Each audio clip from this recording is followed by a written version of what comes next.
Greetings to all of you, and to be amongst you all who are working in this field. I will leave the place enlightened, energized, motivated, and inspired. Professor V.M. Bansal, Advisor, GCTC, and Chairman, NDIM. Lieutenant General K.J. Singh, he was very kind to me. Let me reveal the secret of it. We are from the same school. We were in the same house. I have been his great admirer. And the way he puts things in a debate, he speaks of his spinal strength and clarity. Madam Neeru Abrol, Executive Council member GCTC, and everyone present here. And I am sure everyone present here represents beyond himself or herself. Each of you happen to be a nerve center and epicenter to propagate what you will come to by way of conclusions. So my greetings to all of you.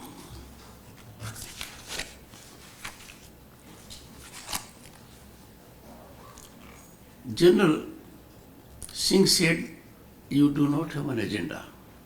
In a sense, true, because it is taken to be stigmatic.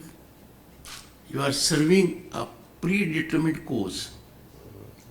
But I can say, after having gone through your earlier two conferences, you have an agenda.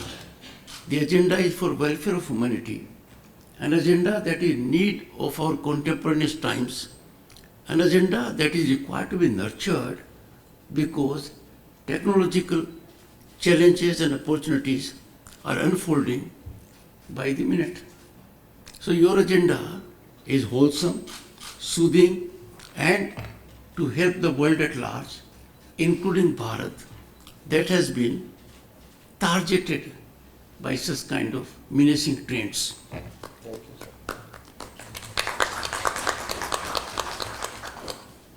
A think tank, if we examine in global terms, is very vital. It defines the direction in which a country is going. Think tanks have emerged in the Western world, and they are 3 or 4 decades old even.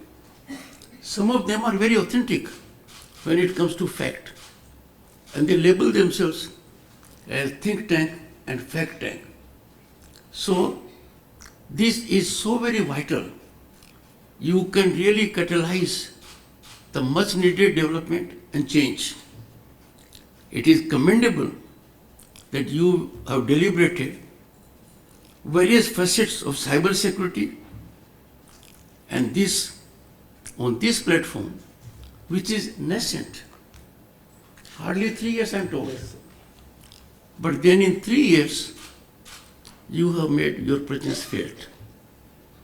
Your earlier two conferences, one was keynote address by one of our neighboring countries' personality, is being debated. All I can say, you are filling a vacuum that should not have been there. Your think tank has come not a day too soon. I wish it gets into higher groove year by year, so that there is proper appreciation first of the situation and then its resolution. Convergence of acclaimed human resources with great exposure and experience in varied areas make this institute, this think tank, remarkable and extremely relevant. When I look at your patrons, and I know 5 of them very closely, Suresh Prabhu ji, Prabhat Kumar ji, General J.J. Singh, Dr. Shekhar Dutt, Dr. Yogendra Narayan was associated with the institution that I preside as chairman. Prakash Singh ji, as a lawyer, as a senior advocate, I have been in touch with him. A man committed to transform police by reforms. He has accessed judiciary with wholesome motivations and got outcomes that are doing all of us very good. We have Shashankji. I had the occasion to work as part of his team about a decade ago. I know the enormous potential and talent he has. And then you have Executive Council. So I can say without fear of contradiction that this think tank has the potential to emerge as a global think tank that can help formulate policies in the area that is your focus area. Friends, to bring intelligent people together is never easy. I am not reflecting on Rajya Sabha. It has intelligent people, and it's not that every time they are not on the same page. They are on the same page on occasions. But here I find congeniality, cooperative, collaborative approach, and more important, and I was happy and delighted to share it with my team. You are in mission mode with a passion to deal with a problem. The problem is writing on the wall for all of us. Friends, economic activity defines a nation. Just imagine what was our situation. In 1989, when I was elected to Parliament, Lok Sabha, and had the good fortune to serve Bharat by being a central minister. The size of Indian economy then was smaller than the size of economies of London and Paris. Just a decade ago, we were taken as a fragile five countries on the point of economy. What a jump in a decade. From slot number 11, we are at number 5. And look at, we are marched ahead of whom? UK, France, Canada, Brazil, and it's a matter of time we'll be ahead of Japan and Germany. But then this is one indicator. We have to go to the another indicator also. An indicator of economic growth that is relatable to every individual, because our size at the moment has to be seen in the context of our demographic size. So I have no doubt that our economy is looking up, and it is looking up on account of various steps taken. We never imagined that there will be banking inclusion of 500 million people. We never thought of it. We never thought empowerment of women will take place by toilets in every household, providing water. But I'll come to the relevant issue. 500 million banking accounts, banking inclusivity, has given us a big flip. Direct transfers are taking place. We account for nearly 50% of global transactions. Security of these transactions is critical. Innovative, menacing mechanisms are being developed to see that the beneficiary is deprived of it. Because every positive technology brings in its wake something for rogue elements. These rogue elements are ever prepared. And for lack of information, for lack of dissemination, people fall easily prey to these kind of practices. But great thing about this nation is that we have moved so fast in adaptability of internet. We have users 850 million. We have internet per capita consumption that is more than that of US and China taken together.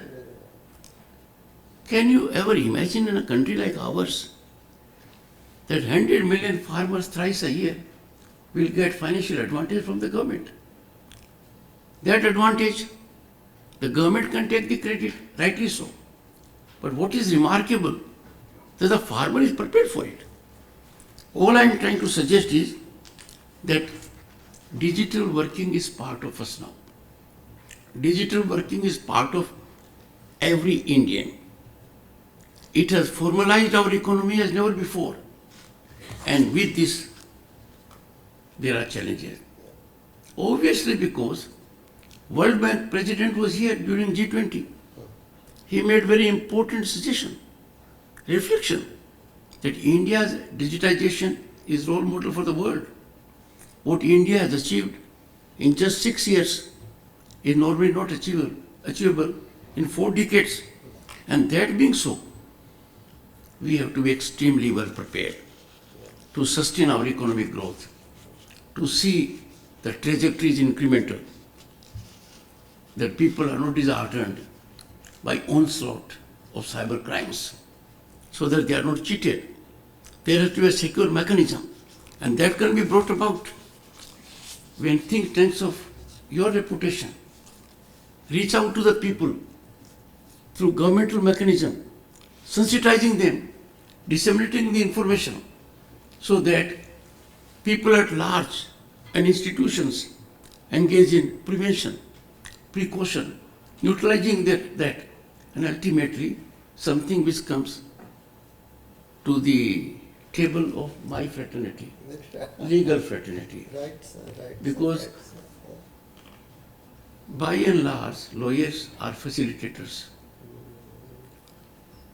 But it is one area which is new even to the legal fraternity, Very right. to the investigating agencies. Initially, we have a great difficulty. People are not aware where to report a cyber crime, when to report a cyber attack, and then the agency is not well prepared at all levels, because these crimes can take place in every nook and corner of the country, and the source may be much beyond our geographical borders. So, the police system, the investigator, the regulator, the legal fraternity, all have to converge on one page. And in that context, you will have to work very hard, because disruptive technologies have come to stay. They'll be with us. They are in our home space. They are in our workspace. They have defined the way we will act. These technologies have got into driver's seat. Now these challenges have to be converted by us as opportunities. Internet of Things, artificial intelligence, blockchain, machine learning, for many would be words. If you look at these words and expressions in the lexicon, they make no sense. But it was an eye-opener for me when we had the occasion to see a presentation by the department, what enormous potential it has. Because the area in which the think tank is focusing at the moment is an area not limited to just economics, not just to the aspects of business or individual persons. It is relatable also to the security of the nation. And therefore, updating the system with these disruptive technologies to unleash their positive energy, to avail them as opportunities, is something we have to do.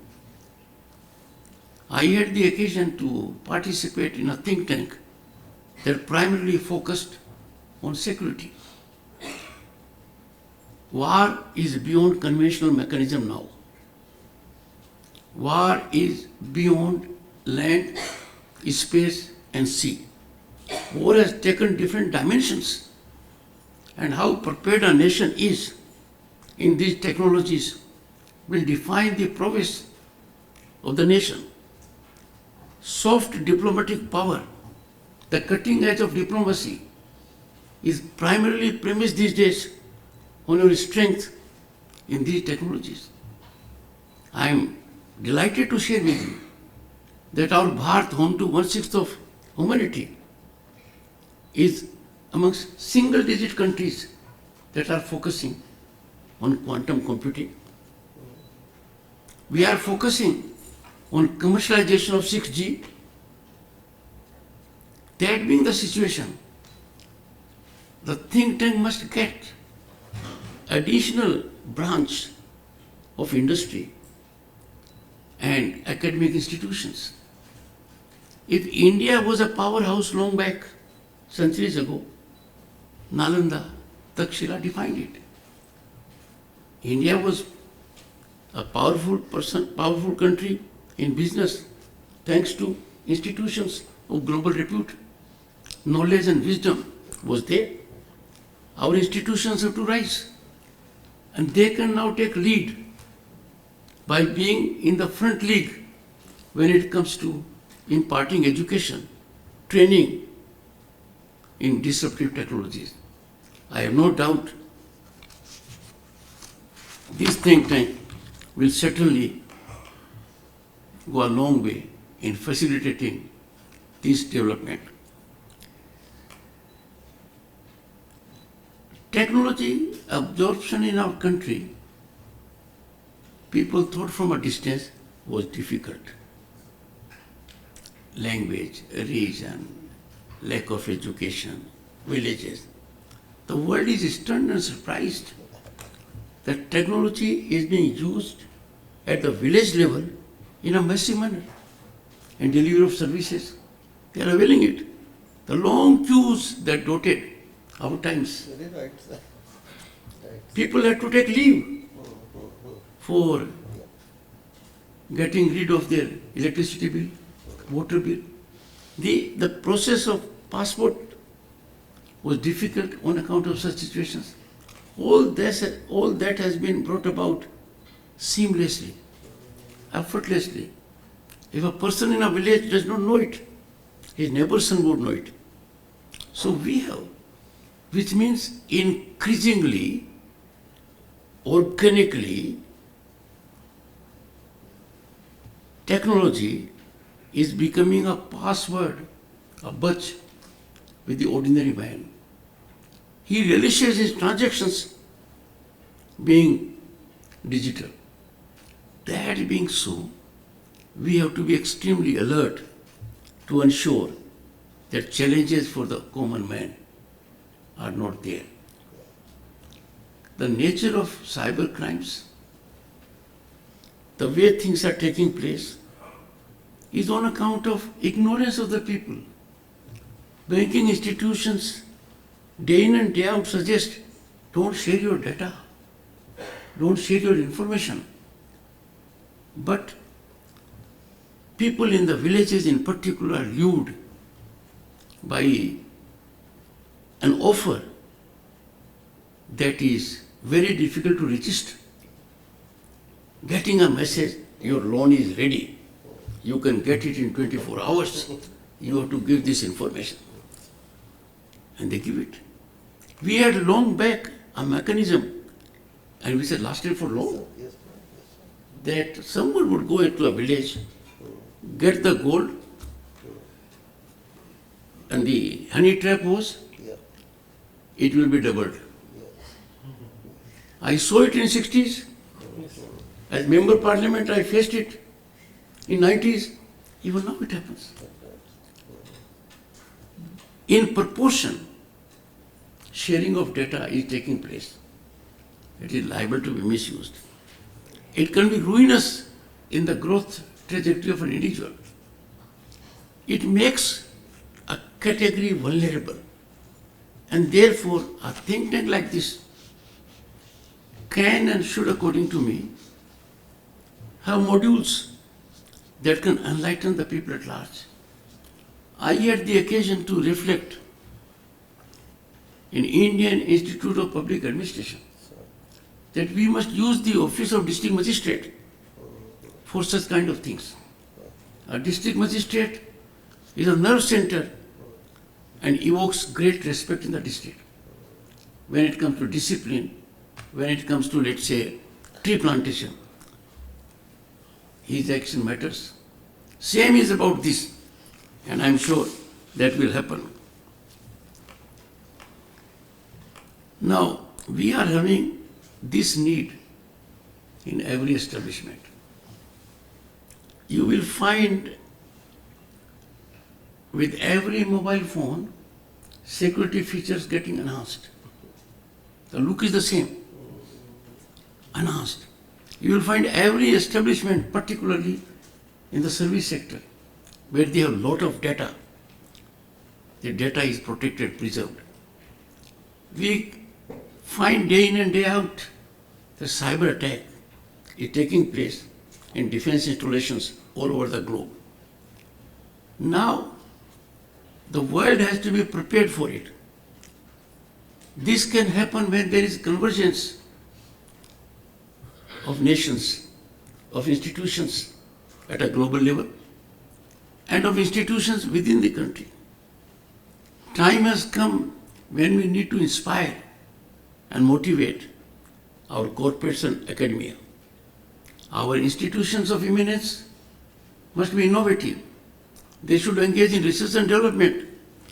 They must come out with a mechanism which may make your system as close to impregnability as possible. We now can be ahead of other nations. We earlier had a huge technological gap. What was available in the West used to come to us after decades. We never thought we will be originator of it. We thought it is intellectual property, their domain, we will get the benefit of it. How much benefit we get will be decided by them. At what cost we get will be determined by them. Not any longer. There are several areas in which we are ahead of others. And the way our country is rising, the rise is exponential, phenomenal, unstoppable. We have decided for ourselves 2047, when we have centennial celebration of our independence, Bharat will be a developed nation. This marathon march is on way. Everyone has to contribute. But derailment can take place when we are not prepared for such kind of crimes, such kind of incursions. Therefore, cyber security is all important. I compare cyber security to the rail tracks. If a single rail track goes wrong, we have accidents.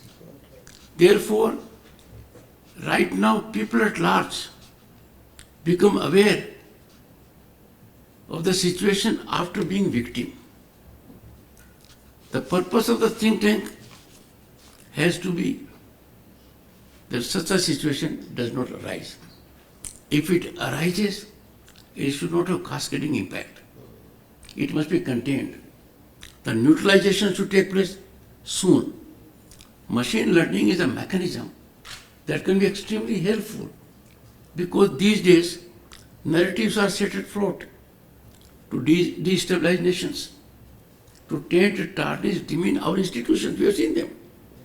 They originate from within the country and outside. Now, how do we do it? Sometimes a narrative goes, fake news. No way out how to deal with it. People have to prepare for it. Machine learning is a mechanism out which can deal with it. This is integrated in the rise of economy because democracy and strategic defense is best prepared when the nation is on economic upsurge.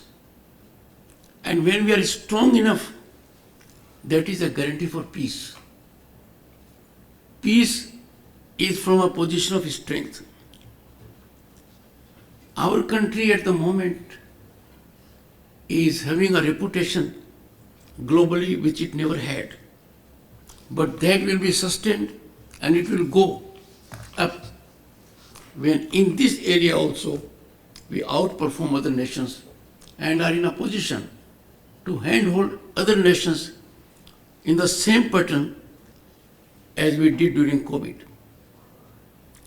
A nation then of 1.3 billion people was battling COVID, and at the same time we had helped 100 countries co-vaccine method. Several global leaders have appreciated this gesture and so communicated to me on my visits abroad or when they call on me.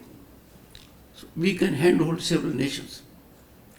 World Bank observation was eye-opener that India's digital program, the depth of its digitization, the speed at which it is taking place, the penetration it is having up to the grassroots is a role model to be adopted globally.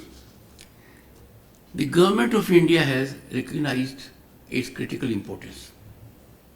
As I indicated, it is focusing on how to address challenges of the technologies and how to ensure that their energy is unleashed affirmatively and for the growth of the nation. Cyber security is being taken note of. Several measures have been initiated by the government by way of groups and legislation. It has implemented a range of measures to fortify our digital defenses. Initiatives such as the National Cyber Security Policy, the establishment of the Indian Computer Emergency Response Team, and changes in the Information Technology Act 2000, National Critical Information Infrastructure Protection Center, Digital Personal Data Protection Act 2023, and promotion of public-private partnerships, and these are pivotal.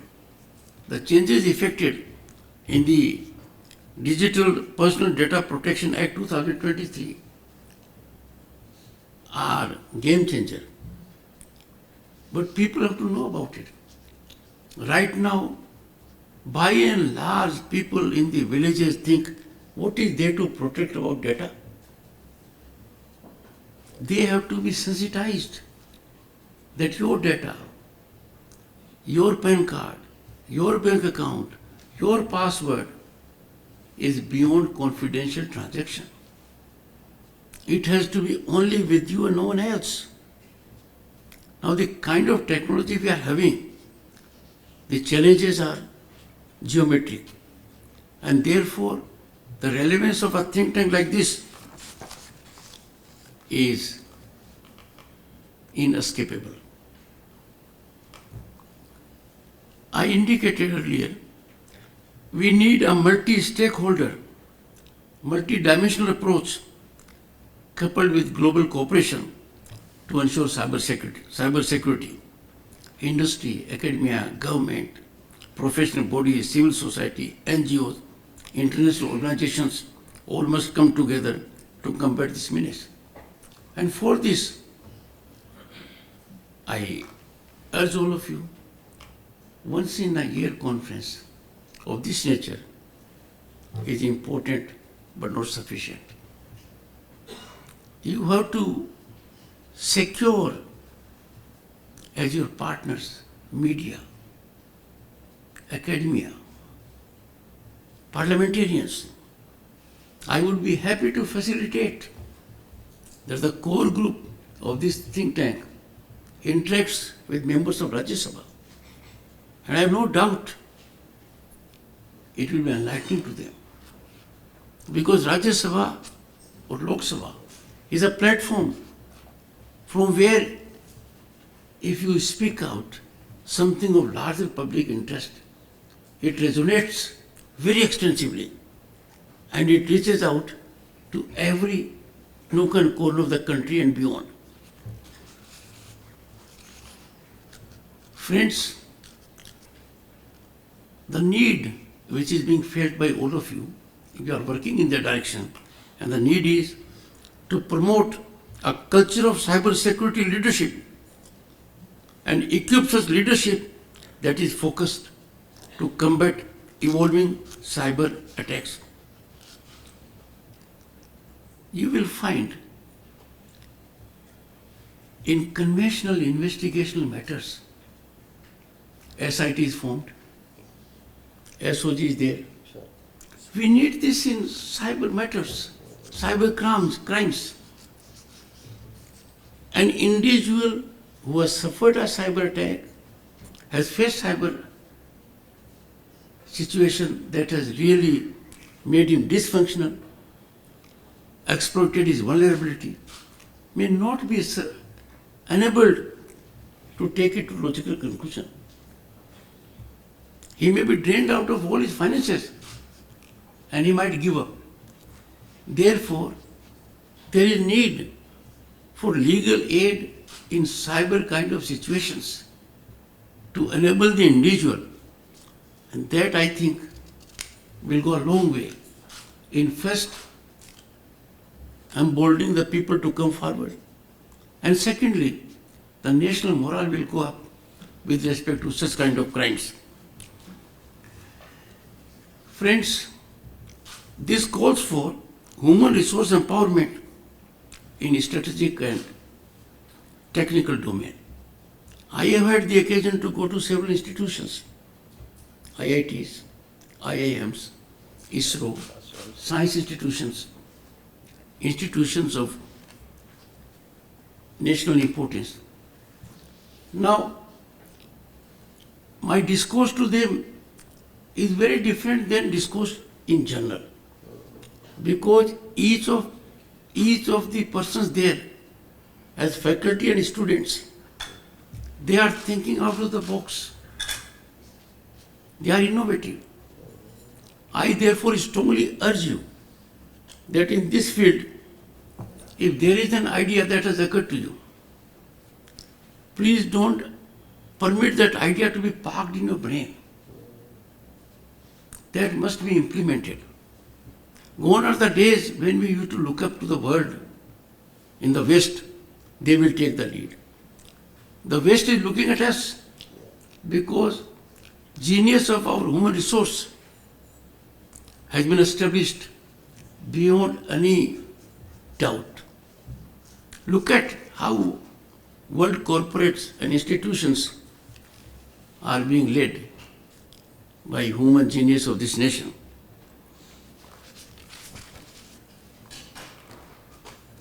Premier education institutions, in concert with government institutions like Niti Aayog, think tanks like you, must devise courses so that the students can be innovative. Our problem at the moment is, and that is also on account of lack of information. Students are in silos. They work in overdrive for competitive examinations. And if they do not get through, they are visited with frustration. This is being done because they are not aware the opportunities, the new vistas, they are available in this field. Enormous. I was reflecting, power has been his sector. Just imagine green hydrogen mission. The government of India has already allocated 18,000 crores.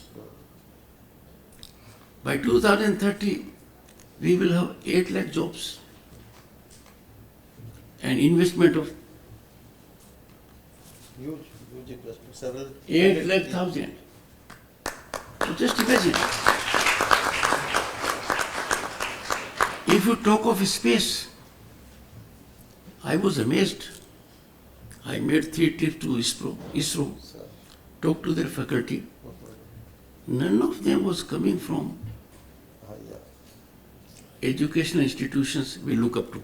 Yes, sir. Our boys and girls are preparing day in and day out for IITs, IIMs. I'm not suggesting don't go there.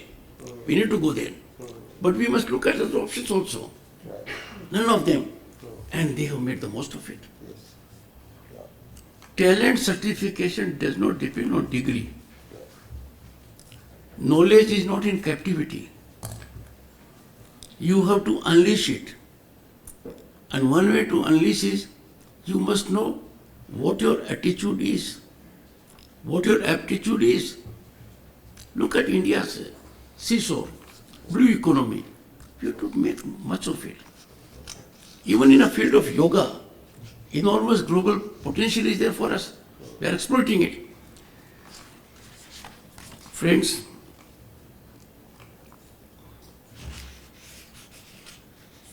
it has to be dealt with like a plateau.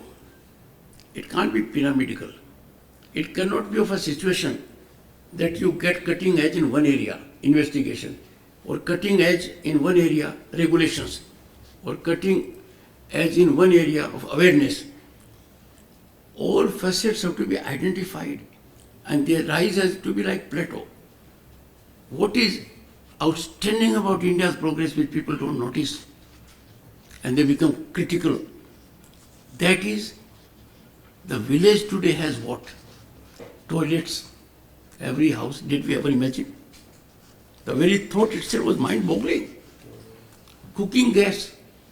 When I was a member of parliament had great indulgence of 50 gas connections. And now just imagine, 115 million or so gas connections have been given free to the needy. Affordable housing. These are plateau kind of things. And we have taken lead to empower our women. Women-led development, getting the representation in parliament, Lok Sabha and state assemblies. India, friends, is today defining what is woman empowerment, what is woman-led empowerment. We saw it on Kartavya Path last Republic Day. Yeah. Meaning thereby, you have to see great point in what IMF said. India is a land of opportunity and investment. I have said quite often, we cannot correlate political developments without growth trajectory. Political journey, be it of the nation or of a party, will get headwind, will get air pockets. But once you have a government in place, it is secure and certain that the growth trajectory will gallop. I have no doubt, given the enormous talent of our parliamentarians, commitment of the state governments, the urge of every state government to look up for development, and the visionary leadership of the government and the Prime Minister, these 5 years will show to the entire world that the century belongs to Bharat.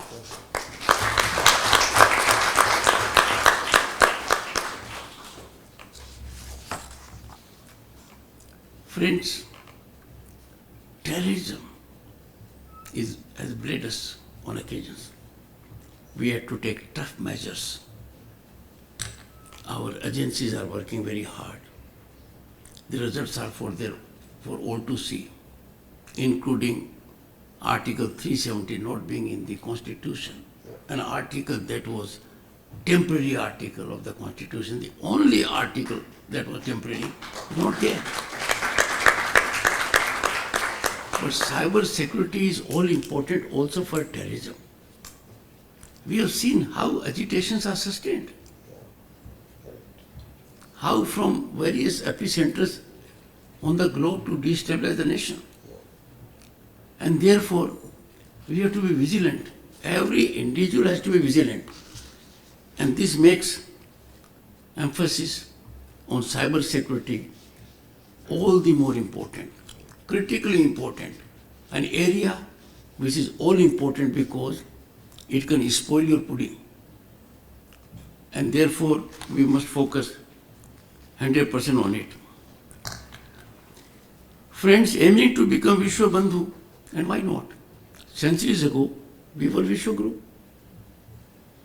We have believed in a civilizational culture of Vasudhaiva Kutumbakam. That was the theme of our G20 also. Yes, sir. In G20, we recorded a huge success because visionary leadership of the country secured African Union as a member of G20. We became, for the first time, the thing happened, voice of Global South. Look at those countries, look at their GDP. And therefore, I would urge, we must build cyber capacity building in the Global South that will promote a secure and inclusive cyber space for sustainable development. Development is vital, but sustainable development is soothing, wholesome, relieves pain of everyone. India stands in the world for peace, for stability, for harmony. The world presently is dotted by significant conflagrations that are adversely impacting supply chains and having deleterious economic impact. But the stand of Bharat projected by the Honorable Prime Minister, peace has to be secured not by war, but by dialogue, by diplomacy. Friends, Bharat has been leading voice for international cooperation in several issues, both technical as well as policy related in cyberspace. Now these need to be addressed in a predictable manner because we can't otherwise handle it. I'll give a small illustration. Last month I had the occasion to go to border in Badmer, the post. It was when the sun was at peak. The time I chose was with a rational approach. I must go there so that people come to know I'm going there at this hour. I found everyone was alert, challenging environment. We had fencing, camels were moving, our people were alert. There was no one on the other side. They don't need to be, because we will never cross it. But they may do it suddenly, which means we have to be prepared 24/7. Our lapse for 1 hour, they can capitalize. The same is with greater intensity on cybercrime. It will catch you when you are not aware of it, unawares. Bharat aspires, as I said, to be a Viksit nation by 2047, and you all are vital stakeholders because cyber security is a factor that cannot be ignored. The advantages of a secure digital environment is that it fosters innovation, attracts investment, and facilitates seamless economic growth and activity. I am sure the ignited and enlightened minds in this conference will deliberate holistically to reach conclusions which can be executed on ground beyond the conference. It has to be ongoing exercise. You can choose your platforms, and ultimately if you find that some suggestions have to be made which need to be taken note of by parliamentarians, you can take me to be your part in this venture.